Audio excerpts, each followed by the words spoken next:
పిల్లలు పుట్టినప్పుడు ప్రతి ఒక్క తల్లిదండ్రి సంతోషిస్తారు.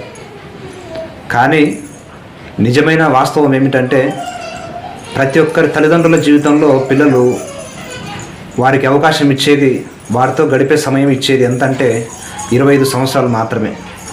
మనం అనుకుంటుంటాం పిల్లలు పుట్టారులే వాళ్ళతో 100 సంవత్సరాలు గడిపేయచ్చు, హ్యాపీగా 100 సంవత్సరాలు వాళ్ళతో జీవించవచ్చు అని.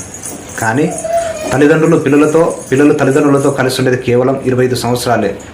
25 సంవత్సరాల తర్వాత పిల్లలకు పెళ్ళిళ్ళు అయిపోయిన వెంటనే అప్పటి నుంచే పిల్లలు వేరైపోవడం, తల్లిదండ్రులు పిల్లలకు దూరం అయిపోవడం జరుగుతుంది.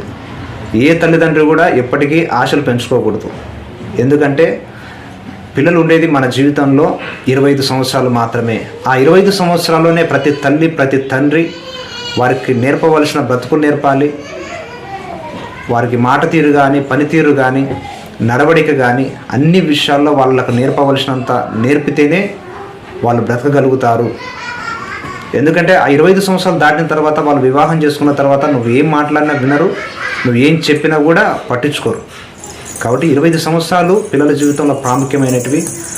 మనకు పుట్టిన పిల్లలు మన దగ్గర 25 సంవత్సరాలు ఉంటారు. ఆ 25 సంవత్సరాల్లోనే మనం వాళ్ళకి ఎంత నేర్పాలనో అంత నేర్పి వాళ్ళకు బ్రతుకును జీవితాన్ని అనుగ్రహించాలన్నమాట. కాబట్టి పిల్లలు పుట్టిన వెంటనే మనం ఎంతోగానో సంతోషిస్తాం, వాళ్ళతో జీవితాంతం గడిపేయొచ్చని. ఇది నిజం కాదు, ఇది అబద్ధం. వారితో జీవితాంతం బ్రతకలేము, గడపలేము. ఎందుకంటే కాలపరిమితి ఉంటుందిగా ప్రతి ఒక్కరికి.